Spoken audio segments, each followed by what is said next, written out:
അതുപോലെ ഒരനർത്ഥവും നിനക്ക് ഭവിക്കത്തില്ല, ഒരു ബാധയും നിന്റെ കൂടാരത്തിൽ അടുക്കത്തില്ല എന്ന വചനത്തിൽ നമുക്ക് മുന്നോട്ട് പോകുവാൻ കർത്താവ് നമ്മളെ സഹായിക്കുന്നു. ഒരുമിച്ച് നമുക്ക് വിശ്വാസ പ്രഖ്യാപനങ്ങൾ ഏറ്റുപറയാം. യേശു കർത്താവ് എൻ്റെ പാപത്തെയും എൻ്റെ ശാപത്തെയും കൽവരി ക്രൂശിൽ വഹിച്ചതിനാൽ ഞാൻ നീതിമാനും അനുഗ്രഹിക്കപ്പെട്ടവനുമാണ്. എൻ്റെ സഹായം ആകാശത്തെയും ഭൂമിയെയും ഉണ്ടാക്കിയ യഹോവയിൽ നിന്ന് വരുന്നു. യഹോവ എൻ്റെ ഇടയനാകുന്നു, എനിക്കൊന്നിനും മുട്ടുണ്ടാകത്തില്ല. എൻ്റെ രോഗത്തെയും എൻ്റെ ദാരിദ്ര്യത്തെയും കർത്താവ് ക്രൂശിൽ വഹിച്ചതിനാൽ ഞാൻ സൗഖ്യത്തിലും ദിവ്യാരോഗ്യത്തിലും ബഹുസമ്പന്നതയിലുമാണ് ജീവിക്കുന്നത്. എന്നെ ശക്തനാക്കുന്ന യേശുക്രിസ്തു മുഖാന്തരം ഞാൻ സകലത്തിലും മതിയായവനാകുന്നു. പാമ്പുകളെയും തേളുകളെയും ശത്രുവിൻ്റെ സകല ബലത്തെയും ചവിട്ടുവാൻ കർത്താവ് എനിക്ക് അധികാരം തന്നിരിക്കുന്നു. ഒന്നും ഒരിക്കലും ഒരു ദോഷവും വരുത്തത്തില്ല. ഭൂലോകത്തിൻ്റെ അറ്റത്തോളം പോയി സകല സൃഷ്ടിയോടും സുവിശേഷം പ്രസംഗിപ്പാനും രോഗികളെ ഇന്ന് സൗഖ്യമാക്കുവാനും ഭൂതങ്ങളെ പുറത്താക്കുവാനും അത്ഭുതങ്ങളും അടയാളങ്ങളും എന്നിലൂടെ വരുവാൻ കർത്താവ് എന്നെ അഭിഷേകം ചെയ്തിരിക്കുന്നു. ഏറ്റുപറഞ്ഞവരെല്ലാവരും ആമേൻ പറഞ്ഞാട്ടെ. കർത്താവ് നമ്മളെ സകലത്തിലും സൂക്ഷിക്കുന്നല്ലോ. ദൈവം നമ്മളെ സകലത്തിലും അത്ഭുതമാക്കി അനുഗ്രഹമാക്കി മാറ്റുന്നല്ലോ. എത്ര ഉറപ്പുണ്ട് കർത്താവിൻ്റെ കൃപയാൽ ഞാനൊരു അത്ഭുതമായി തീരുമെന്ന്. അവർ മാത്രം ആമേൻ പറഞ്ഞ്. കർത്താവ് നമ്മളെ സഹായിക്കുന്നല്ലോ. ദൈവം നമ്മളെ ഓരോ ദിവസവും സൂക്ഷിക്കുന്നല്ലോ. ഇന്നും കർത്താവ് നമുക്ക് വേണ്ടി പ്രവർത്തിക്കും. മാറ്റമില്ലാത്ത വചനത്തിലൂടെ ദൈവം നമ്മുടെ ഇടപെടും. കർത്താവിൻ്റെ അത്ഭുതങ്ങളാൽ ദൈവം നമ്മളെ ഉറപ്പിക്കും. കർത്താവിൻ്റെ വചനം പറയുന്നത് പോലെ താഴ്ചയല്ല ഉയർച്ച തന്നെ പ്രാപിക്കും. വാലല്ല തലയായി നാം തീരും. നമ്മുടെ കർത്താവ് സകലത്തിലും മതിയായ ദൈവമായതുകൊണ്ട് ദൈവം നമുക്ക് വേണ്ടി വഴികൾ തുറക്കും. ദൈവം നമുക്ക് വേണ്ടി വാതിലുകളെ തുറക്കും. തിരുവചനം പറയുന്ന പോലെ ഒരനർത്ഥവും വരത്തില്ല, ഒരു ബാധയും നിങ്ങളുടെ കൂടാരത്തിൻ്റെ മേൽ അടുക്കത്തില്ല. സകല വിഷയങ്ങളും ദൈവം അത്ഭുതമാക്കി മാറ്റും. അത്ഭുത സാക്ഷിയാക്കി ദൈവം നമ്മളെ മാറ്റുവാൻ ഇടയായിത്തീരും. നമുക്ക് പ്രാർത്ഥനയുടെ തന്നെ മുന്നോട്ട് പോകാം. ഇന്നലെ കേട്ട വചനം ആരെങ്കിലും ഓർക്കുന്നുണ്ടോ? എന്ത് സന്ദർഭമാണ് പറഞ്ഞെന്ന് ഓർക്കുന്നുണ്ടോ? എന്റെ സമാധാനത്തിനായുള്ള ശിക്ഷ യേശുവിന്റെ മേലായി. കർത്താവിന്റെ തിരുമുറിവിനാൽ എനിക്ക് എന്തുണ്ടായിട്ടുണ്ട്? ആമേൻ, ആമേൻ. നമ്മൾ ഇന്നലെ കേട്ടു കർത്താവ് നമുക്ക് വേണ്ടിയുള്ള സമാധാനത്തിനായുള്ള ശിക്ഷ യേശുവിൻ്റെ മേലായി. അപ്പോൾ എനിക്ക് സമാധാനം കിട്ടണമെങ്കിൽ യേശു ക്രൂശിൽ ശിക്ഷ അനുഭവിക്കണം. കാര്യം പാപമാണ് നമ്മുടെ ജീവിതത്തിൽ ഏദൻ തോട്ടത്തിൽ സമാധാനത്തോടെ സ്വസ്ഥതയോടെ ജീവിച്ചവരുടെ ഇടയിൽ പാപം നിമിത്തമാണ് അവരുടെ സ്വസ്ഥത നഷ്ടപ്പെട്ട് അവർ കണ്ണുനീരിലും കഷ്ടതയിലും ദുരിതത്തിലും ജീവിതം ആരംഭിച്ചു. എന്നാൽ ആ പാപത്തെ മാറ്റണമെങ്കിൽ മനുഷ്യനെ കൊണ്ട് കഴിയത്തില്ല. കർത്താവ് യേശു ക്രൂശിൽ മരിച്ചു പാപ പരിഹാര ബലി നടത്തിയത് കൊണ്ട് ബൈബിൾ പറയുന്നു നമുക്ക് സമാധാനം ലഭിക്കുവാൻ വേണ്ടിയുള്ള ശിക്ഷ യേശു ഏറ്റെടുത്തിട്ട് കർത്താവ് യേശുവിൻ്റെ സമാധാനത്തെ നമ്മുടെ മേൽ പകർന്നിരിക്കുന്നു. നാം ഇരിക്കുന്നത് നമ്മുടെ സമാധാനത്തിലല്ല, ലോകത്തിൻ്റെ സമാധാനത്തിലല്ല, യേശുവിൻ്റെ സമാധാനമാണ്. ഈ സമാധാനത്തിൻ്റെ പ്രത്യേകതയുണ്ട്. ഈ സമാധാനം ആർക്കും എടുത്തുകൊണ്ട് പോകാൻ പറ്റത്തില്ല. പലപ്പോഴും നമ്മൾ പറയത്തില്ലേ, മാനുഷികമായിട്ട് ചിലർ പറയത്തില്ലേ, എൻ്റെ സമാധാനം എല്ലാം പോയി, എൻ്റെ സ്വസ്ഥത എല്ലാം പോയി. നിങ്ങളുടെ സമാധാനമാണ് പോയത്. പക്ഷേ കർത്താവ് യേശു ക്രിസ്തുവിലൂടെ ലഭിച്ച സമാധാനം ആർക്കും എടുക്കാൻ പറ്റത്തില്ല. എന്തുകൊണ്ടെന്നാൽ അത് തന്നത് ദൈവമാണ്, അത് കാവലിൽ നിൽക്കുന്ന ദൈവത്തിൻ്റെ ദൂതന്മാരാണ്. അതുകൊണ്ട് എപ്പോഴും പറയണം, എൻ്റെ സമാധാനത്തിനായുള്ള ശിക്ഷ യേശുവിൻ്റെ മേലായി. കർത്താവിൻ്റെ തിരുമുറിവിൽ എനിക്ക് ആരോഗ്യമുണ്ട്, ദിവ്യ ആരോഗ്യമുണ്ട്, ദീർഘായുസ്സുണ്ട്, സൗഖ്യമുണ്ടെന്ന് എപ്പോഴും പറയണം. നമ്മുടെ മേൽ അതുണ്ട്. പറഞ്ഞുകൊണ്ടിരിക്കുമ്പോൾ തന്നെ അത് ഉണ്ടായി വരിക തന്നെ ചെയ്യും. ആമേൻ. നമുക്ക് പ്രാർത്ഥനയോടെ തന്നെ ഇന്നത്തെ വചനങ്ങളെ കേൾക്കാം. കർത്താവ് നമ്മളെ ശക്തിപ്പെടുത്തുന്നല്ലോ. ദൈവം നമ്മളെ അസാധാരണമായ അനുഗ്രഹമാക്കി ദൈവം നമ്മളെ മാറ്റുന്നല്ലോ. ഇവിടെ 2 കൊരിന്ത്യ ലേഖനം 3-ാം അധ്യായത്തിൻ്റെ 4-ഉം 5-ഉം വാക്യങ്ങളാണ് ഞാൻ വായിക്കാൻ പോകുന്നത്. 2 കൊരിന്ത്യ ലേഖനം 3-ാം അധ്യായത്തിൻ്റെ 4-ഉം 5-ഉം വാക്യങ്ങൾ. അവിടെ എങ്ങനെയാണ് പറഞ്ഞിരിക്കുന്നത്? ഈ വിധം ഉറപ്പ് ഞങ്ങൾക്ക് ദൈവത്തോട് ക്രിസ്തുവിനാൽ ഉണ്ട്.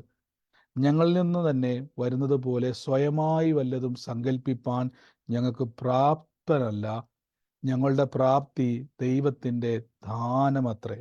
അടുത്ത വാക്യത്തിൽ പറഞ്ഞ അങ്ങനെ ഞങ്ങളെ പുതിയ നിയമത്തിൻ്റെ ശുശ്രൂഷകന്മാരാക്കുവാൻ പ്രാപ്തരാക്കി.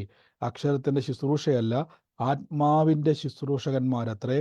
അക്ഷരം കൊല്ലുന്നു, ആത്മാവ് ജീവിപ്പിക്കുന്നു. നമ്മുടെ ബൈബിളിൽ നിങ്ങളുടെ കൈവശമിരിക്കുന്ന വചനത്തിൽ 2 പുസ്തകങ്ങൾ അവിടെ കാണാൻ പറ്റും. ഒന്ന് പുതിയ നിയമപുസ്തകമെന്നും പഴയ നിയമപുസ്തകമെന്നും എല്ലാ ബൈബിളിലും ഉണ്ടല്ലേ. എന്നാൽ ഈ പഴയ നിയമം എന്ന് പറയുന്നത് നിങ്ങൾ കണ്ടാൽ മതി, മിസ്രൈമിൽ നിന്ന് പുറപ്പെട്ട അന്നത്തെ ജനത്തിന് ദൈവം കൊടുത്ത, പിന്നത്തേതിൽ ഇസ്രായേലായി മാറിയ ദൈവം കൊടുത്ത കൽപ്പനകളുണ്ട്. 10 കൽപ്പനയുണ്ട്. അത് കൂടാതെയുള്ള ഒത്തിരി കൽപ്പനകളുണ്ട്. ഇതെല്ലാം കൊടുത്തിട്ട് ദൈവം പറഞ്ഞു, ഇത് മൊത്തം ആരനുസരിക്കുന്നു അവരെ ഞാൻ അനുഗ്രഹിക്കും. അതാണ് ആവർത്തന പുസ്തകം 28-ാം അധ്യായത്തിൽ നാം കാണുന്നത്. ഇത് കേട്ടനുസരിക്കുന്നവനെ ഞാൻ അനുഗ്രഹിക്കുമെന്ന് ദൈവം പറഞ്ഞു. എന്നാൽ അത് ആർക്കും കഴിഞ്ഞില്ല. ബൈബിൾ പറയുന്നു, നീതിമാൻ ആരുമില്ല, ഒരുത്തൻ പോലുമില്ല, എല്ലാവരും വഴിതെറ്റി കൊള്ളരുതാത്തവർ ആയിരിക്കുന്നു. റോമാക്കാരുടെ ലേഖനത്തിൽ പറയുന്നു, ന്യായപ്രമാണത്തിന് കഴിയാത്തതിനെ സാധിപ്പിക്കുവാൻ ദൈവം തൻ്റെ പുത്രനെ പാപജടത്തിന്റെ സദൃശ്യത്തിലും പാപനിമിത്തവും ഭൂമിയിലേക്ക് അയച്ചു. അപ്പൊ യേശുവിൻ്റെ വരവാണ് പുതിയ നിയമം. അതുകൊണ്ടാണ് ബൈബിളിൽ പറഞ്ഞിരിക്കുന്നത് പുതിയ നിയമത്തിന്റെ ശുശ്രൂഷ. ഇപ്പൊ പഴയ നിയമവും പുതിയ നിയമവും തമ്മിലുള്ള വ്യത്യാസം എന്നാന്ന് വെച്ചാൽ, നിങ്ങൾ പഴയ നിയമത്തിൽ മിക്കയിടങ്ങളിലും കാണാൻ പറ്റും, ചെയ്താൽ, അനുസരിച്ചാൽ, ഇങ്ങനെ പോയാൽ, ഇങ്ങനെ ചെയ്താൽ, അങ്ങനെ പോലെ, ഇങ്ങനെ പോലെ, ഇതൊക്കെ ചെയ്ത് ചെയ്ത് ചെയ്ത് ചെയ്ത് അനുഗ്രഹിക്കപ്പെടാം എന്നൊരു വചനം പലയിടങ്ങളിലും കാണാൻ പറ്റും. പ്രത്യേകിച്ച് ആവർത്തന പുസ്തകം 28 മറ്റു വചനങ്ങളിലൊക്കെ നമുക്കവിടെ കാണാൻ പറ്റും. ഇത് നമ്മൾ നോക്കുമ്പോഴൊക്കെ നമുക്ക് കാണാൻ പറ്റും, അവിടെ എല്ലാം ചെയ്യുക, ചെയ്യുക, ചെയ്താൽ അനുഗ്രഹിക്കപ്പെടും, ഇങ്ങനെ അനുസരിച്ചാൽ, ഇങ്ങനെ പോയാൽ, ഇങ്ങനെ ചെയ്താൽ അനുഗ്രഹിക്കപ്പെടും. എന്നാൽ പുതിയ നിയമത്തിലേക്ക് വരുന്ന സമയത്ത് നമുക്കൊരു സ്ഥലത്ത് പോലും അത് കാണാൻ കഴിയത്തില്ല. ഇങ്ങനെ പ്രവർത്തിച്ചാൽ, അങ്ങനെ പ്രവർത്തിച്ചാൽ, ഇങ്ങനെ ചെയ്താൽ, അങ്ങനെ ചെയ്താൽ എന്നല്ല. പുതിയ നിയമത്തിൽ ഒരു പ്രത്യേകതയുണ്ട്, വിശ്വസിച്ചാൽ നീ ദൈവത്തിന്റെ മഹത്വമാണ്. എന്താ ഇവിടെ വ്യത്യാസം വന്നിരിക്കുന്നത് ചോദിച്ചാൽ, പഴയ നിയമത്തിൽ മനുഷ്യന് ദൈവം കൽപ്പനകളും പ്രമാണങ്ങളും കൊടുത്തിട്ട് പറഞ്ഞു, ഇതാരാണോ ചെയ്യുന്നത് അവൻ അനുഗ്രഹിക്കപ്പെടും. എപ്പോഴും നിങ്ങൾ ഓർത്തണം, ദൈവത്തിനൊരു ഡൈമെൻഷൻ ഉണ്ട്, ദൈവം നിൽക്കുന്ന ഒരു തലമുണ്ട്. ഇപ്പം നിങ്ങൾക്കൊരു 40 വയസ്സുള്ള ഒരാളാ നിങ്ങളെന്നിരിക്കട്ടെ, 40 വയസ്സുണ്ടെന്നിരിക്കട്ടെ. 2 വയസ്സുള്ള കൊച്ചും നിങ്ങളും തമ്മിലുള്ള ഡൈമെൻഷൻ, ഞാൻ ഈ ഡൈമെൻഷൻ ഉദ്ദേശിക്കുന്നത് ഒരു തലത്തെ പറ്റി പറയും. അവരുടെ ചിന്തകളും നിങ്ങളുടെ ചിന്തകളും നിങ്ങളുടെ രീതികളും നിങ്ങളുടെ ആരോഗ്യവും ആ കുഞ്ഞിൻ്റെ ആരോഗ്യവും നിങ്ങൾക്ക് ചെയ്യാൻ കഴിയുന്ന പ്രവൃത്തികളും ആ കുഞ്ഞിന് ചെയ്യാൻ കഴിയുന്ന പ്രവൃത്തികളും തമ്മിൽ ഭയങ്കര വ്യത്യാസമായിരിക്കും അല്ലേ? കമ്പയർ ചെയ്യാൻ പോലും കഴിയത്തില്ല. ഒരു 40 വയസ്സുള്ള ഒരു വ്യക്തി ചെയ്യുന്ന ഒരു ജോലി 2 വയസ്സുള്ള കുഞ്ഞിന് ചെയ്യാൻ കഴിയത്തില്ല. 40 വയസ്സുള്ള ഒരു വ്യക്തി ചെയ്യുന്നത് പോലെ 2 വയസ്സുകാരന് ചെയ്യാൻ കഴിയത്തില്ല. 40 വയസ്സുകാരൻ ചിന്തിക്കുന്നത് പോലെ 2 വയസ്സുകാരന് ചിന്തിക്കാൻ കഴിയത്തില്ല. ഇതാണ് പഴയ നിയമം. അതായത് ദൈവത്തിൻ്റെ സ്റ്റാൻഡേർഡിൽ ദൈവത്തിൻ്റെ കൽപ്പനകളെ മനുഷ്യന് കൊടുത്തിട്ട് പറഞ്ഞു, ഇത് നീ അനുസരിക്കുക. ഇത് മനുഷ്യന് കഴിയത്തില്ല. അതുകൊണ്ടാണ് ഞാൻ പറഞ്ഞത്, 40 വയസ്സുള്ള ഒരു മനുഷ്യൻ 2 വയസ്സുകാരന് കൊടുക്കുന്നത് അതിനേക്കാൾ ഏറ്റവും വ്യത്യാസമുള്ള ഒന്നാണ് ദൈവം തൻ്റെ കൽപ്പന മനുഷ്യന് കൊടുത്തത്. ഇപ്പം നിങ്ങൾക്കറിയാം, ഭൂമിയിലുള്ള ഏത് കാര്യങ്ങളും മിക്കതും നമുക്ക് ചെയ്യാൻ പറ്റും അല്ലേ? ഇപ്പം നിങ്ങൾക്കറിയാം, നമ്മളൊരു പാഴ്സൽ മേടിച്ചാൽ, ഇപ്പോൾ ഒരു ചെറിയൊരു, ഞാൻ ഓർക്കുന്നുണ്ട്, കുറച്ച് ദിവസങ്ങൾക്ക് മുമ്പ് ഞാൻ ആമസോണിൽ നിന്നോ മറ്റോ ഒരു സാധനം മേടിച്ചു. ഇങ്ങനെ ഈ ഒരു ചെറിയൊരു പാത്രം വെക്കുന്ന ഒരു ബോക്സ് പോലെ, ബോക്സ് അല്ലെങ്കിൽ ഒരു സ്റ്റാൻഡാണത്. അപ്പോൾ ആ സ്റ്റാൻഡ് അവർ അയച്ചു തന്നപ്പോൾ മൊത്തം അഴിച്ചിങ്ങനെ പാക്ക് ചെയ്ത് അത് സെപ്പറേറ്റാണ് വെച്ചിരിക്കുന്നത്. അപ്പോൾ അതിൻ്റെ കൂടെ ഒരു മാനുവൽ ഉള്ളത് കൊണ്ട് അതെങ്ങനെയാണ് അത് ചെയ്യേണ്ടെന്നൊരു ചിത്രമുണ്ട്, എങ്ങനെയാണ് അത് ഫിറ്റ് ചെയ്യേണ്ടെന്നുള്ളൊരു മാനുവൽ ഉള്ളത് കൊണ്ട് ഞാൻ തുറന്നു വെച്ചു. എന്നിട്ട് അതേപോലെ അവർ കാണിച്ചിരിക്കുന്നത് പോലെ ഫിറ്റ് ചെയ്തു. കാര്യം അത് മനുഷ്യൻ ഉണ്ടാക്കിയതാണ്, അത് മനുഷ്യൻ നിർമ്മിച്ചത് കൊണ്ട് എനിക്കത് ഈസി ആയിട്ട് മനുഷ്യൻ അവിടെ വെച്ചിരിക്കുന്ന ഫോട്ടോ വെച്ച് അതിലെഴുതിയിരിക്കുന്നത് പോലെ ചെയ്തിരിക്കുന്നത് പോലെ എനിക്കത് ചെയ്യാൻ പറ്റി. എന്നാൽ ഇത് ഈ ലോകത്തിൽ നിന്നുള്ള ഒരു സാധനമല്ല എൻ്റെ കയ്യിലിരിക്കുന്നതെങ്കിൽ എനിക്കതൊരിക്കലും ആ തന്നയാൾക്കല്ലാതെ ഒരിക്കലും ചെയ്യാൻ കഴിയത്തില്ല. ദൈവം തൻ്റെ കൽപ്പന കൊടുക്കുന്നത് മനസ്സിലാക്കിയോണം. ആ കൽപ്പനകളെ അനുസരിക്കാനുള്ള കപ്പാസിറ്റി പാപത്തിൽ ജീവിക്കുന്ന മനുഷ്യനില്ല. പാപത്തിൽ ജീവിക്കുന്ന മനുഷ്യന് ദൈവത്തിൻ്റെ കൽപ്പനകളെ അനുസരിക്കാൻ കഴിയത്തില്ല. ഇനി പുതിയ നിയമത്തിലേക്ക് വരുമ്പോൾ ഏറ്റവും വലിയൊരു കൽപ്പന യേശു പറയുന്നുണ്ട്, തമ്മിൽ സ്നേഹിക്കുക. നമ്മൾ പറയും, കർത്താവെ ഞാനത് ഏറ്റെടുക്കുന്നു. ഒരിക്കലും കഴിയാത്തൊരു കാര്യമാണ്. നിങ്ങളെപ്പോലെ തന്നെ നിങ്ങളുടെ അയൽക്കാരനെ സ്നേഹിക്കണം. നമ്മളെ സ്നേഹിക്കുന്നത് പോലെ മറ്റൊരാളെ സ്നേഹിക്കുവാൻ നമുക്ക് കഴിയത്തില്ല. എന്നാൽ പലരും പറയും, കർത്താവ് ഏറ്റവും ലളിതമായ ഒരു കൽപ്പന തന്നു, സ്നേഹിക്കുക. അതൊരിക്കലും ലളിതമായ കൽപ്പനയല്ല, ഏറ്റവും കട്ടിയുള്ളൊരു ഒരു കൽപ്പനയാണ് അത്. നമ്മൾ പറയും, ബ്രദറെ ശരിയല്ലല്ലോ, എല്ലാവർക്കും സ്നേഹിക്കാൻ പറ്റത്തില്ല. നിങ്ങൾ ചിന്തിച്ച് നോക്കുക, നിങ്ങൾ സ്നേഹിക്കുന്നത് പോലെ മറ്റൊരാളെ നമുക്ക് സ്നേഹിക്കാൻ കഴിയത്തില്ല. കാരണം അത് ദൈവത്തിൻ്റെ സ്വഭാവമാണ്. യേശു ചെയ്തത് ആ സ്നേഹമാണ്. അതായത് ഒരാൾക്ക് വേണ്ടി മറ്റൊരാൾ ജീവൻ കൊടുക്കുന്നു, ഒരു പ്രതിഫലവും നോക്കാതെ. യേശു എനിക്ക് വേണ്ടി മരിച്ചതുകൊണ്ട് ഞാൻ ദൈവത്തെ സ്തുതിക്കുന്നത് നമ്മൾ പറയുന്നതല്ല, നമ്മളെ കൊണ്ട് അതുകൊണ്ടാണ് ഗലാത്യ ലേഖനത്തിൽ പറയുന്നത്, പരിശുദ്ധാത്മാവ് നമ്മുടെ മേൽ തന്നതാണ് ദൈവസ്നേഹം. ഇതുള്ളത് കൊണ്ടാണ് പലപ്പോഴും നമുക്ക് സ്നേഹിക്കാൻ പറ്റുന്നത്. ദൈവസ്നേഹമെന്ന് പറഞ്ഞാൽ നിങ്ങളെ ഉപദ്രവിക്കുന്നവർക്ക് വേണ്ടി പ്രാർത്ഥിക്കുവാനും അവരെ അനുഗ്രഹിക്കുവാനും അവരെ സ്നേഹിക്കുവാനും നമുക്ക് പറ്റുന്നുണ്ടെങ്കിൽ ആ സ്നേഹത്തെ പറ്റിയാണ് യേശു പറഞ്ഞത്. പക്ഷെ നമുക്കതില്ല. എന്നാൽ പരിശുദ്ധാത്മാവ് നമ്മുടെ മേൽ വരുമ്പോൾ നമുക്കത് ഉണ്ടാകും. അതുകൊണ്ടാണ് ഈ മാനസാന്തരം എന്നൊക്കെ പറയുന്നത്. നിങ്ങൾ പഴയ നിയമം വായിക്കുമ്പോൾ അല്ല, പഴയ നിയമം വായിക്കോട്ടെ, ലോകത്തിൽ എവിടെ ചെന്നാലും ഇത് ചെയ്താൽ അനുഗ്രഹിക്കപ്പെടുമെന്നൊരു ബോർഡ് കണ്ടാൽ നിങ്ങൾ ഉറപ്പിച്ചോണം ഇത് അക്ഷരത്തിൻ്റെ ശുശ്രൂഷയാണ്. ഇപ്പം മനസ്സിലായി എന്താണ് ഈ അക്ഷരത്തിൻ്റെ ശുശ്രൂഷ എന്ന് ബൈബിളിൽ പലയിടത്ത് കാണാൻ പറ്റും. ഇവിടെ തന്നെ കാണാൻ പറ്റും, അക്ഷരം കൊല്ലുന്നു, ആത്മാവ് ജീവിപ്പിക്കുന്നു. അതായത് ചെയ്തില്ലെങ്കിൽ മരണം ഉറപ്പാ, നാശം ഉറപ്പാ. അതാണ് പഴയ നിയമം പറയുന്നത്. ഇത് കേട്ടനുസരിച്ചാൽ നീ വാലല്ല തലയായിത്തീരും. ഇത് കേട്ടനുസരിച്ചാൽ നീ ഉയർച്ച പ്രാപിക്കും. ഇത് കേട്ടനുസരിച്ചാൽ നിനക്ക് ജീവൻ ഉണ്ടാകും, ദീർഘായുസ് ഉണ്ടാകും. പക്ഷേ ഇത് കേട്ടനുസരിച്ചില്ലെങ്കിൽ ജീവൻ ഉണ്ടാകത്തില്ല. അതിൻ്റെ ഓപ്പോസിറ്റ് എന്തുണ്ടാവും? മരണം ഉണ്ടാവും. അപ്പം നമ്മൾ മനസ്സിലാക്കണം, കർത്താവിൻ്റെ വചനം എപ്പോഴും നമ്മോട് സംസാരിക്കുന്നത്, ദൈവത്തിൻ്റെ വചനം എപ്പോഴും നമ്മോട് സംസാരിക്കുന്നത് നമ്മുടെ സ്റ്റാൻഡേർഡിൽ നിന്നുകൊണ്ടല്ല, പകരം ദൈവത്തിൻ്റെ സ്റ്റാൻഡേർഡിൽ നിന്നുകൊണ്ടാണ് എപ്പോഴും കർത്താവിൻ്റെ വചനം നമ്മളോട് ഇടപെടുന്നത്. അതുകൊണ്ട് എപ്പോഴും ശ്രദ്ധിച്ചോണം, ദൈവം ഒരു കാര്യം പറയുമ്പോൾ ദൈവം നിൽക്കുന്ന ഡൈമെൻഷൻ ദൈവത്തിൻ്റെ ഡൈമെൻഷനാണ്. മറ്റൊരു ചൊവ്വാഗ്രഹത്തിൽ നിന്ന് ഒരാൾ വന്ന് ഭൂമിയിൽ ജീവിക്കുക, നമ്മൾ പലപ്പോഴും ചില വീഡിയോസൊക്കെ കാണപ്പെടുന്നത്, നമുക്ക് അവിടെ ചൊവ്വായിൽ സർവൈവ് ചെയ്യാൻ പറ്റത്തില്ല. ചിലർ പറയത്തില്ല ചന്ദ്രനിൽ നമുക്ക് സർവൈവ് ചെയ്യാൻ പറ്റത്തില്ല, കാര്യം നമ്മുടെ ശരീരം, നമ്മുടെ ജീവിതം, നമ്മുടെ ബോഡി അതിനുമായിട്ട് ചേരുന്നതല്ല. ചൊവ്വായിൽ നമുക്ക് ചെല്ലാൻ കഴിയത്തില്ല. അതിൻ്റെ ഞാൻ എപ്പോഴല്ല, ചിലർ പറയുന്നത് കേട്ടോണ്ടാണ് ഞാൻ പറഞ്ഞത്. അപ്പോൾ ഒരു ഡൈമെൻഷനാണത്. അതേപോലെ ദൈവം കൊടുത്ത കൽപ്പന ഭൂമിയിൽ നിന്നുള്ളതല്ല, സ്വർഗത്തിൽ നിന്നുള്ളതാണ്.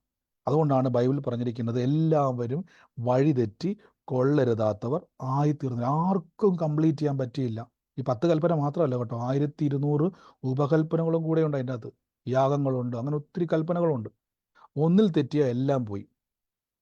എന്നാൽ പുതിയ നിയമത്തിലേക്ക് വരുമ്പോൾ ബൈബിൾ പറയുകയാണ്, യേശു പറയുകയാണ്, ഞാൻ ആ കൽപ്പന മുഴുവനാണ് കർത്താവ് പറഞ്ഞേക്കുന്നത്, ഞാൻ പൊളിക്കുവാനല്ല പണിയുവാനാണ് വന്നിരിക്കുന്നത്, ഞാൻ നശിപ്പിപ്പാനല്ല നിവർത്തിയാക്കുവാനാണ് വന്നിരിക്കുന്നത്. ഒരു വള്ളിയോ പുള്ളിയോ തെറ്റിക്കാനല്ല, അത് കംപ്ലീറ്റ് ചെയ്ത് യേശു ഒരു മനുഷ്യൻ എന്തൊക്കെയാണോ ചെയ്യേണ്ടത്, കർത്താവ് കൊടുത്ത കൽപ്പന മുഴുവൻ എനിക്കും നിങ്ങൾക്കും വേണ്ടി കംപ്ലീറ്റ് ചെയ്തിട്ട് യേശു പറയുകയാണ്, ഇത് ഞാനൊരു പുതിയ നിയമം സ്ഥാപിക്കുന്നു. ഇതാണ് പുതിയ നിയമം. പുതിയ നിയമം എന്ന് പറയുന്നത് ചെയ്ത് നേടുന്നതല്ല, കർമ്മമാർഗമല്ല, ഇത് ചെയ്താൽ അനുഗ്രഹിക്കപ്പെടുമെന്നുള്ളതല്ല, പകരം യേശു ക്രൂശിൽ എന്താണോ വില കൊടുത്തത് അതിൽ വിശ്വസിച്ചാൽ നിങ്ങൾക്കത് കിട്ടും. അതാണ് നമ്മൾ ഇന്നലെ കേട്ടത്. നമ്മുടെ സമാധാനത്തിനായുള്ള ശിക്ഷ ആര് ഏറ്റെടുത്തു? യേശു ക്രൂശിലേറ്റെടുത്തു. എൻ്റെ സൗഖ്യത്തിനായി, എനിക്ക് സൗഖ്യത്തിനായുള്ള വില ആര് കൊടുത്തു? യേശു കാൽവരി ക്രൂശിൽ. എൻ്റെ ഉയർച്ചയ്ക്കുള്ള വില ആര് കൊടുത്തു? യേശു കൊടുത്തു. കണ്ടോ? പക്ഷെ പഴയ നിയമത്തിൽ നിങ്ങൾക്ക് ഇത് കാണാൻ കഴിയത്തില്ല. പഴയ നിയമത്തിൽ പറഞ്ഞിരിക്കുന്ന ഒരു വാക്കുണ്ട്, നിങ്ങൾ ഇത് ചെയ്താൽ ദീർഘായുസ്സോടെ ഇരിക്കും. ഇത് ചെയ്താൽ, പിന്നെ ദൈവം പഴയ നിയമത്തിൽ സൗഖ്യമാക്കുന്നുണ്ട്, അത് കരുണയാലാണ്. അതുകൊണ്ട് ദൈവം തന്നെ പറയുന്നുണ്ട്, എനിക്ക് കരുണ തോന്നേണ്ട വ്യക്തിയോട് എനിക്ക് കരുണ തോന്നും. ഒരാൾ പഴയ നിയമത്തിൽ ഒരു വ്യക്തി പ്രാർത്ഥിച്ചെന്ന് വരിച്ച രോഗികളായി ഭാരപ്പെട്ട് പ്രാർത്ഥിച്ചാൽ ദൈവത്തിന് കരുണ തോന്നണം, അനുഗ്രഹിക്കണം. കാര്യം പാപത്തിലാണ് ജീവിക്കുന്നത്. കരുണയാൽ. എന്നാൽ പുതിയ നിയമത്തിലേക്ക് കരുണയല്ല, കൃപയാണ്. കൃപയെന്ന് പറഞ്ഞാൽ ഒരു യോഗ്യത നിങ്ങൾക്കില്ല അത് കിട്ടാൻ. നിങ്ങൾക്ക് ആ അത്ഭുതം കിട്ടാൻ ഒരു യോഗ്യതയില്ലെന്ന് വിചാരിച്ചു, പക്ഷെ കൃപയാൽ അത് കിട്ടും. എൻ്റെ കൂടെ പറ, കൃപയാൽ എനിക്ക് കിട്ടിയെന്ന് പറ.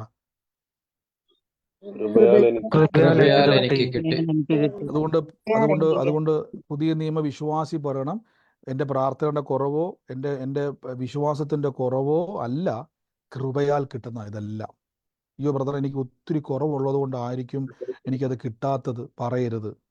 കാര്യം കുറവ് നോക്കുവാൻ ഇത് പഴയ നിയമമല്ല, ഇത് പുതിയ നിയമമാണ്. മനസ്സിലായിക്കോണം. നിങ്ങളുടെ കുറവ് നോക്കിയിട്ടല്ല, ഞാൻ എത്ര കുറവുണ്ട്, നിങ്ങൾക്ക് എത്ര കുറവുണ്ടെങ്കിലും നിങ്ങൾ വിശ്വസിക്കുക, കർത്താവായ യേശു എനിക്ക് വേണ്ടി വില കൊടുത്തെന്ന് പറഞ്ഞാൽ കിട്ടുമോ ഇല്ലയോ?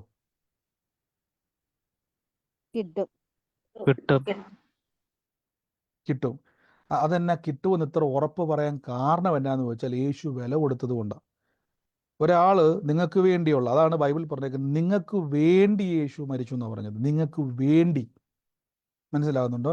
എൻ്റെ പേരിൽ ടോമസ് ബ്രദർ ഇപ്പോൾ ഹോട്ടലിൽ പോയിട്ട് രാവിലെ എനിക്ക് കഴിക്കാനുള്ള ആഹാരത്തിൻ്റെ കംപ്ലീറ്റ് എൻ്റെ പേര് പറഞ്ഞ് എൻ്റെ അഡ്രസ്സ് പറഞ്ഞ് എന്നെ ഫോട്ടോ കാണിച്ച് ഈ വ്യക്തി വന്നാൽ ഇത് മുഴുവൻ കൊടുക്കണമെന്ന് പറഞ്ഞ് തോമസ് ബ്രദർ എനിക്ക് വേണ്ടി കംപ്ലീറ്റ് പൈസയും കൊടുത്ത് ഹോട്ടൽ ബില്ലും പേ ചെയ്ത് അവിടുത്തെ ക്യാഷറെ കൊടുത്തിട്ട് പോയി.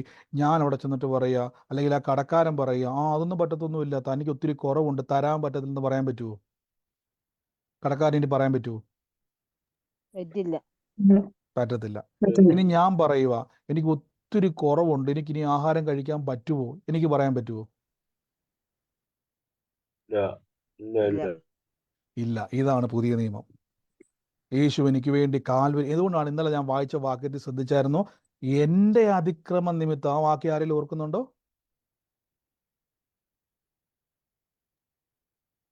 എൻ്റെ അതിക്രമ നിമിത്തം യേശു മുറിവേറ്റു, എൻ്റെ അകൃത്യങ്ങൾ നിമിത്തം. ആ വാക്യം ഒന്ന് പ്രൊജക്റ്റ് ചെയ്ത്, എൻ്റെ അതിക്രമ നിമിത്തം യേശു. 53-ാം അധ്യായം യേശാവ് താഴേക്ക് വരുമ്പോൾ എൻ്റെ അതിക്രമ നിമിത്തം യേശു. എൻ്റെ എൻ്റെ എൻ്റെ എൻ്റെ എൻ്റെ എന്ന് ബൈബിളിൽ കാണാൻ പറ്റും. എനിക്ക് വേണ്ടി എന്നൊക്കെ വചനത്തിൽ കാണാൻ പറ്റും. അപ്പം ഇത് കാണുമ്പോൾ നിങ്ങളൊരു കാര്യം ഉറപ്പിച്ചോണം, എനിക്ക് വേണ്ടി എന്ന് പറയുമ്പോൾ യേശു കൊടുത്തു. അതുകൊണ്ടാണ് പൗലോസ് ശ്ലീഹ പറഞ്ഞത്, ഈ ശ്രദ്ധിച്ചോണം, ഞങ്ങളിൽ നിന്ന് തന്നെ വരുന്നത് പോലെ സ്വയമായി, 5-ാം വാക്യമാണ്, ഞങ്ങളിൽ നിന്ന് വരുന്നത് പോലെ സ്വയമായി വല്ലതും സങ്കല്പിപ്പാൻ ഞങ്ങൾക്ക് പ്രാപ്തി എന്നല്ല, ഞങ്ങളുടെ പ്രാപ്തി ദൈവത്തിൻ്റെ ദാനമാണ്. അവൻ ഞങ്ങളെ പുതിയ നിയമത്തിൻ്റെ ശുശ്രൂഷകന്മാരാക്കുവാൻ പ്രാപ്തരാക്കി, സഫിഷ്യൻ്റ് ആക്കി. അല്ലെങ്കിൽ ആ ഒരു ആ ഒരു ഉറപ്പിലേക്ക് ദൈവം നമ്മളെ കൊണ്ടുവന്നു. അക്ഷരത്തിൻ്റെ ശുശ്രൂഷയല്ല, ആത്മാവിൻ്റെ ശുശ്രൂഷ എത്ര എന്ന ബൈബിളിൽ പറഞ്ഞേക്കുന്നത്. അപ്പം ഇത് പരിശുദ്ധ ആത്മാവിനാൽ ഇത് നമ്മുടെ മേൽ വന്നിരിക്കുന്നു. മനസ്സിലാകുന്നുണ്ടോ? പരിശുദ്ധ ആത്മാവിനാൽ നമ്മുടെ മേൽ ഇത് വന്നിരിക്കുന്നു എന്ന് വചനം പറയുമ്പോൾ ഇത് അക്ഷരത്തിൻ്റെ ശുശ്രൂഷയല്ല, പകരം ആത്മാവിൻ്റെ ശുശ്രൂഷയാണ്. അപ്പം അതിൻ്റെ അർത്ഥം പരിശുദ്ധാത്മാവ് വരുന്നത് ഇതെല്ലാം നമുക്ക് എന്ത് ചെയ്യാൻ വേണ്ടിയാണ്? തരാൻ വേണ്ടിയാണ്. ഹല്ലേലൂയ. സഫിഷ്യൻസി, അതെനിക്ക് ആ വാക്ക് ഭയങ്കര ഇഷ്ടമാണ്. നമ്മുടെ പ്രാപ്തി. നമ്മൾ ചിലപ്പോൾ, എനിക്ക് സഫിഷ്യൻസി എന്നുള്ള വാക്ക് കേൾക്കുമ്പോൾ നമ്മൾ ചിലപ്പോൾ ഒക്കെ നമ്മുടെ കൂടുതൽ നമ്മൾ കേൾക്കുന്ന ഒരു സന്ദർഭമുണ്ട്, ഇൻസഫിഷ്യൻറ്റ് ബാലൻസ് എന്നൊക്കെ പറഞ്ഞുകൊണ്ട് നമ്മുടെ അക്കൗണ്ടിലേക്ക് കാണത്തില്ല, ഇൻസഫിഷ്യൻറ്റ് ഫണ്ട്. അപ്പോൾ നമ്മൾ ഈ വചനം വായിക്കുന്ന സമയത്ത് നമ്മൾ കാണാൻ പറ്റത്തില്ലേ? നമുക്ക് കർത്താവിൻ്റെ വചനം വായിക്കുന്ന സമയത്ത് നമ്മുടെ പ്രാപ്തി ദൈവത്തിൻ്റെ ദാനമാണെന്ന് പറയുമ്പോൾ എപ്പോഴും ഓർത്തോണം, എനിക്ക് കിട്ടുന്നത്, എനിക്കൊരു അനുഗ്രഹം കിട്ടുന്നുണ്ടെങ്കിൽ അപ്പോൾ നമ്മൾ ഇരിക്കും, ബ്രദർ എന്നാൽ അതെങ്ങനെ ശരിയാകുന്നത്? ഇവിടെ നമ്മൾ ഏറ്റവും കൂടുതൽ കുഴപ്പിക്കുക, ബ്രദർ എന്നാലും ഇതെങ്ങനെ ശരിയാകും, എന്നാലും അതെങ്ങനെ? അതുകൊണ്ടാണ് ബൈബിൾ എപ്പോഴും പറയുന്നത്, എൻ്റെ നീതിമാൻ വിശ്വാസത്താൽ ജീവിക്കുന്നു. ഈ വചനത്തിൻ്റെ ഒരു കണക്ഷൻ പോലെ അടുത്ത ദിവസം നമ്മൾ വേറൊരു വാക്യത്തിൽ നിന്ന് തന്നെ സംസാരിക്കും. അത് നിങ്ങൾക്ക് അപ്പോൾ കുറച്ചും കൂടെ മനസ്സിലാവും. ഇവിടെ പറയുകയാണ്, ഞങ്ങളെ ദൈവം അക്ഷരം കൊല്ലുന്നു, ആത്മാവോ ജീവിപ്പിക്കുന്നു. 6-ാമത്തെ വാക്യത്തിൻ്റെ അവസാനമാണ്, അക്ഷരം കൊല്ലുന്നു, ആത്മാവോ ജീവിപ്പിക്കുന്നു. ഇതാണ് പുതിയ നിയമം.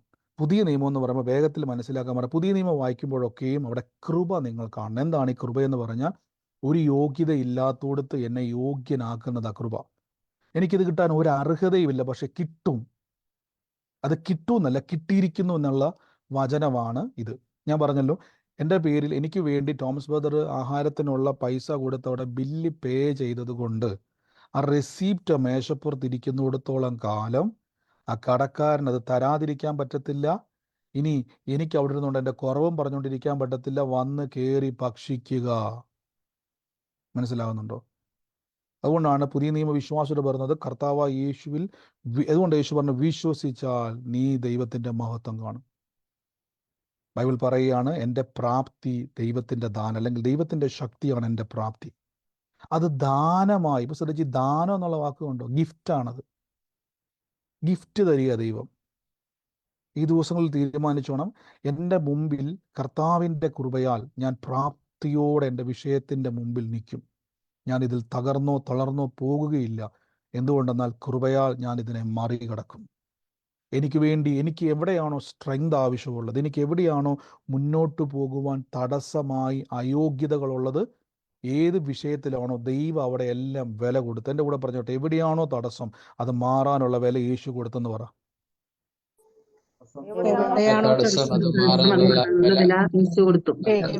വചനം കേട്ട് വചനം കേട്ട് പ്രാർത്ഥന കേട്ട് യേശുവിൽ വിശ്വസിച്ച് മുന്നോട്ട് പൊക്കോ.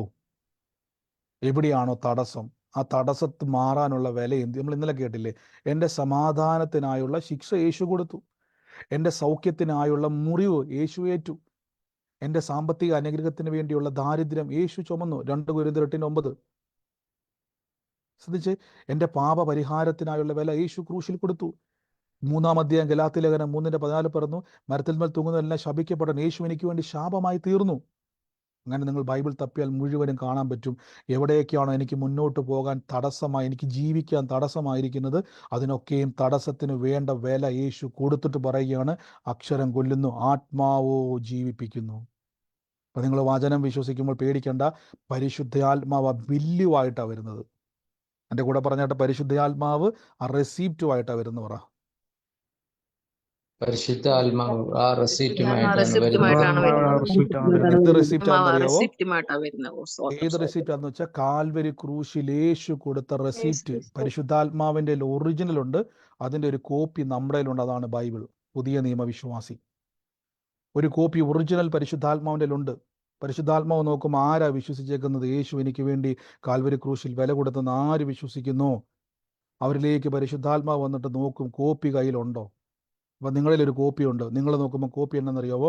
എൻ്റെ രോഗത്തിന് വേണ്ടിയുള്ള വില യേശു കൊടുത്തു, എൻ്റെ ദാരിദ്ര്യത്തിന് വേണ്ടിയുള്ള വില യേശു കൊടുത്തു, എൻ്റെ മനസമാധാനത്തിന് വേണ്ടിയുള്ള വില യേശു കൊടുത്തു, എൻ്റെ നിത്യജീവന് വേണ്ടിയുള്ള വില യേശു കൊടുത്തു. അങ്ങനെ നിങ്ങൾ വിശ്വസിക്കുമ്പോൾ നിങ്ങളൊന്നും ചെയ്യേണ്ട, പരിശുദ്ധാത്മാവ് നിങ്ങളെ ജീവിപ്പിക്കും. ആത്മാവോ ജീവിപ്പിക്കുന്നു. ഇപ്പം മനസ്സിലായോ? ആത്മാവ് നമ്മളെ ജീവിപ്പിക്കും, മുന്നോട്ട് നടത്തും. എഴുതപ്പെട്ടിരിക്കുന്ന വചനത്തിൻ്റെ വില, അതെ, നമ്മൾ പലവരും പറയും ഭയങ്കര തടസ്സമാണ്, ഇനി മുതൽ അങ്ങനെ പറയരുത്, ഇനി മുതൽ അങ്ങനെ പറയരുത്, ഭയങ്കര തടസ്സമാണെന്ന് പറയരുത്. തടസ്സം മാറാനുള്ള വില യേശു കൊടുത്തെന്ന് പറഞ്ഞ്, തടസ്സത്തിനുള്ള വില യേശു കൊടുത്തെന്ന് പറ. തടസ്സത്തിനുള്ള വില യേശു തടസ്സത്തിനുള്ള വില യേശു കൊടുത്തു. നമ്മളാണ് നമ്മുടെ അനുഗ്രഹത്തിന് ഏറ്റവും വലിയ തടസ്സം. ഞാനത് പറഞ്ഞ് നമ്മൾ ഒരുമിച്ച് പ്രാർത്ഥിക്കാൻ വേണ്ടി പോകണം. നമ്മളാണ് നമ്മുടെ അനുഗ്രഹത്തിന് തടസ്സം. ഞാൻ മനസ്സിലാക്കാൻ വേണ്ടി പറയാം. ടോമസ് ബ്രദർ പേ ചെയ്ത ബില്ല് മേശപ്പുറത്ത്, അതിൻ്റെ മുതലാളിയുടെ ഓണറിൻ്റെ മേശപ്പുറത്തിരിക്കുക. പക്ഷെ ഞാൻ അവിടെ വന്നിട്ട് പറയുകയാണ്, എനിക്ക് കഴിക്കാൻ എന്നാ യോഗ്യതയുള്ളത്. ബില്ലുമായിട്ട് അതിൻ്റെ ഉടമസ്ഥൻ പറയുകയാണ്, പോയിരുന്നോ. ഞാൻ പോയിരിക്കുന്നില്ല. ഞാൻ പറയുക, എന്നാലും അങ്ങനെ വെറുതെ കിട്ടുമോ? ചുമ്മാ ഒരാൾ എനിക്ക് വേണ്ടി അങ്ങനെ ബില്ല് പേ ചെയ്യൂ? അങ്ങനെ ഞാൻ ഇങ്ങനെ അങ്ങോട്ട് അതും ഇതുമൊക്കെ പറഞ്ഞുകൊണ്ടിരിക്കുക. ഒന്നും പറയണ്ട, പോയിരിക്കുക അവിടെ. എന്നിട്ട് പറ, യേശു എനിക്ക് വേണ്ടി വില കൊടുത്തതാ, ഈ തടസ്സമേ നിനക്ക് മാറിപ്പോകാനേ പറ്റത്തുള്ളൂ, ഈ പ്രതികൂലമേ നിനക്ക് മാറിപ്പോകാൻ, പക്ഷെ നിനക്ക് എന്നെ വിഴുങ്ങാൻ പറ്റത്തില്ല. പകരം നീ എന്നെ വിഴുങ്ങാതിരിക്കേണ്ടതിന് യേശു നിന്നെ തകർക്കുവാനുള്ള വില ക്രൂശിൽ കൊടുത്തു കഴിഞ്ഞു. മനസ്സിലാകുന്നുണ്ടോ? പരിശുദ്ധാത്മാവ് എൻ്റെ മേൽ വന്നിരിക്കുന്നത് എന്നെ ജീവിപ്പിക്കാൻ. ഈ ദിവസങ്ങളിൽ കർത്താവിൻ്റെ വചനം വിശ്വസിച്ച് ആരാണോ അതിനെ ഏറ്റെടുത്ത് ആമേൻ പറഞ്ഞ് മുന്നോട്ട് പോകുന്നത്, അവരെ ജീവിപ്പിക്കുവാൻ ആത്മാവായ പരിശുദ്ധാത്മാവ് വരും. ആത്മാവാകുന്ന ദൈവം വരും. നമുക്കറിയാം പലപ്പോഴും എന്തൊക്കെയോ ഒരു തടസ്സമുണ്ടല്ലേ, എന്തൊക്കെയോ ഒരു തടസ്സമുണ്ട്. അതെന്താണെന്ന് മനസ്സിലാകുന്നില്ല. ആ ഒരു ബ്ലോക്ക് എന്നാന്ന് മനസ്സിലാകുന്നില്ല. കൂടുതൽ മനസ്സിലാക്കാൻ പോകണ്ട. മനസ്സിലായ ഒരു കാര്യമുണ്ടല്ലോ, എന്നാ ബ്ലോക്ക് ആണെങ്കിലും ആ ബ്ലോക്ക് മാറാനുള്ള വില യേശു കൊടുത്തത് കൊണ്ട് യേശുവിൻ്റെ നാമത്തിൽ ഞാൻ അത്ഭുതം കാണുമെന്ന് പറയണം. ഇപ്പം മനസ്സിലായോ? ബ്ലോക്ക് തപ്പിപ്പോളെ കുഴപ്പമുണ്ടെന്നറിയോ? ഒരു കുരി കഴിക്കുന്നത് പോലെ ഒന്ന് കഴിക്കുമ്പോൾ അടുത്ത ബ്ലോക്ക്, അടുത്ത ബ്ലോക്ക്, അടുത്ത ബ്ലോക്ക്, അടുത്ത ബ്ലോക്ക്, ഇങ്ങനെ പോകുന്നതിൽ എത്രയോ നല്ലതാ. സകല ബ്ലോക്കും മാറാനുള്ള വില യേശു കൊടുത്തു. ഏതാ എളുപ്പം? നിങ്ങൾ പറ. ആദ്യത്തെ ബ്ലോക്ക് കഴിച്ചു പോകുന്നതാണോ എളുപ്പം, അതോ ആ സകല ബ്ലോക്കിന്റെ തടസ്സങ്ങൾക്ക് വേണ്ടിയുള്ള വില യേശു കൊടുത്തു കഴിഞ്ഞു? ആമേൻ, ആമേൻ. അങ്ങനെ പറഞ്ഞൊന്ന് നോക്കിക്ക്. ഞാൻ ഉറപ്പിച്ചു പറയാം, നിങ്ങളുടെ പേരക്കകത്ത് അത്ഭുതം കയറിയിരിക്കും. നിങ്ങളുടെ ജീവിതത്തിൽ അത്ഭുതം. എനിക്കറിയത്തില്ല, ചിലപ്പോൾ നമ്മൾ അയ്യോ ബ്രദറെ അതെന്നാ കാരണമെന്ന് എനിക്ക് അറിയത്തില്ല. ഭയങ്കര വിഷയമാണ്.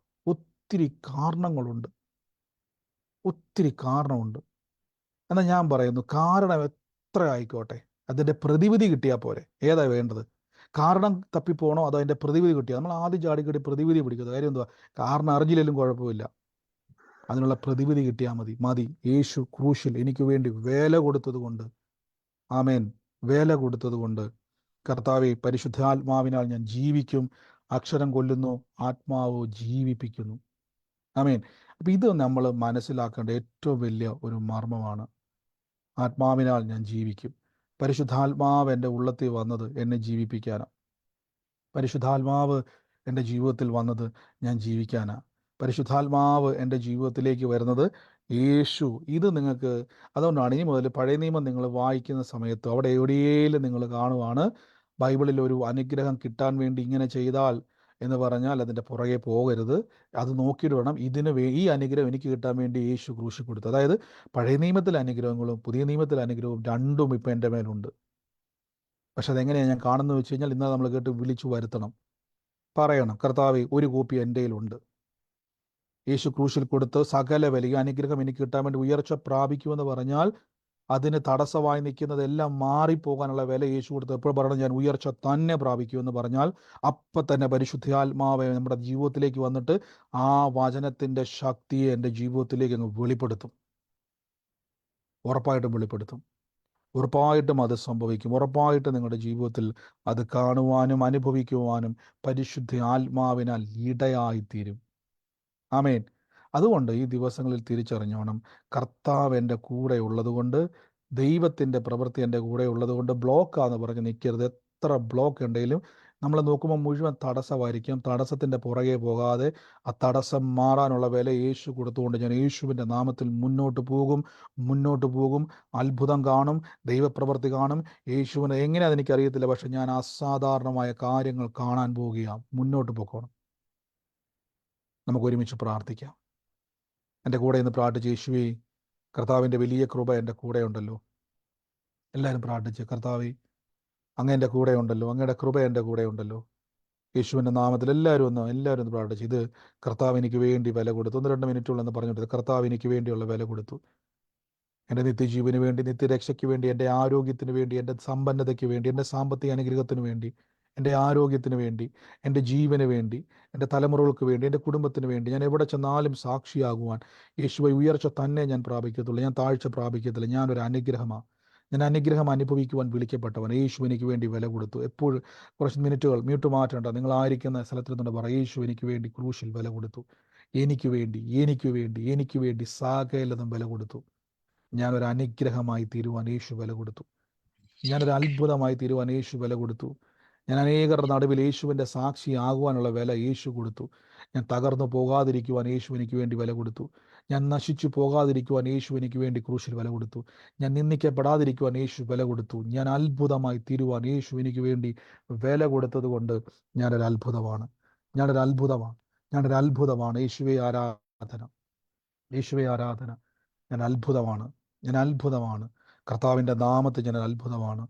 ഞാൻ സൈന്യത്താലല്ല, ശക്തിയാലല്ല, പരിശുദ്ധ ആത്മാവിനാൽ ഞാൻ അത്ഭുതമാണ്.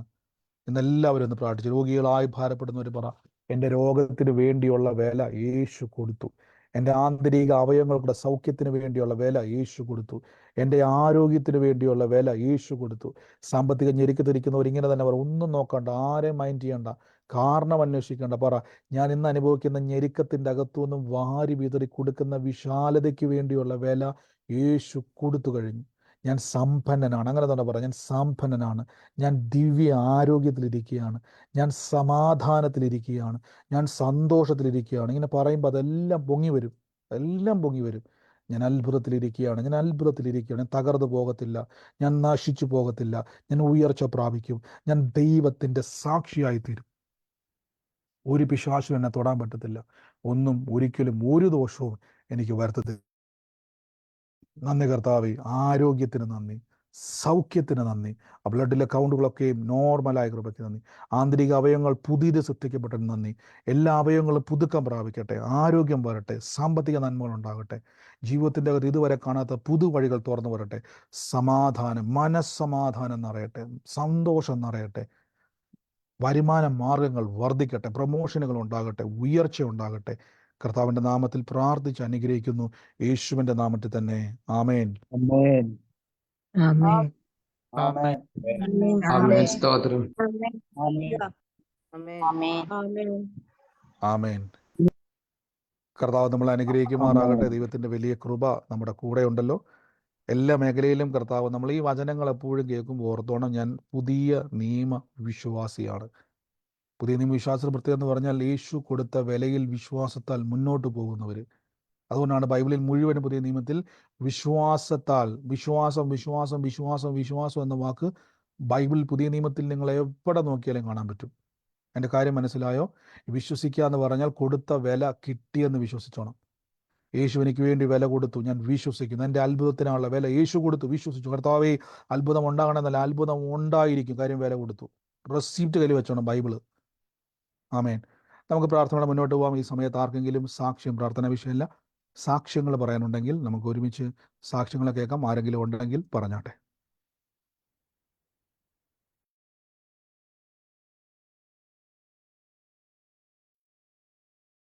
ആരുമില്ല എന്ന് ഞാൻ വിശ്വസിക്കുന്നു. നമുക്ക് ഒരുമിച്ച് കർത്താവിൻ്റെ സന്നിധിയിൽ വിശ്വാസ പ്രഖ്യാപനങ്ങളെ ഏറ്റുപറഞ്ഞ് പ്രാർത്ഥിക്കാം. എല്ലാ ദിവസത്തെ പോലെ കർത്താവ് എനിക്ക് തന്നതിനായി നന്ദി പറഞ്ഞുകൊണ്ട് നമുക്ക് ദൈവത്തെ സ്തുതിക്കാം. എല്ലാ ദിവസവും നമ്മൾ പറയുന്നു, ഇന്നും നമുക്ക് പറയാം, കർത്താവ് നമുക്കത് തരും, ലഭിച്ചതിനായി നന്ദി എന്ന് പറഞ്ഞുകൊണ്ട് ദൈവത്തെ സ്തുതിച്ചാട്ടെ. നമ്മുടെ കൺമുമ്പിൽ അത് വരികയാണ്, അത് സംഭവിക്കുകയാണ്. എല്ലാവരും ഏറ്റുപറഞ്ഞാട്ടെ. എല്ലാവരും ഈ നിമിഷം തന്നെ ഏറ്റുപറഞ്ഞാട്ടെ.